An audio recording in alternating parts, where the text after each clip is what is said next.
तोते के पास अपना घर नहीं होता। फिर दोनों डेजर्ट पर एक बड़ा घर बनाने का सोचते हैं।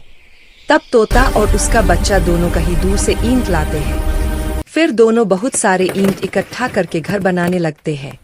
बड़ा तोता खूब मेहनत करता है तो छोटा तोता बड़े तोते के लिए पानी लाता है। कुछ दिन में घर बनकर तैयार होता है।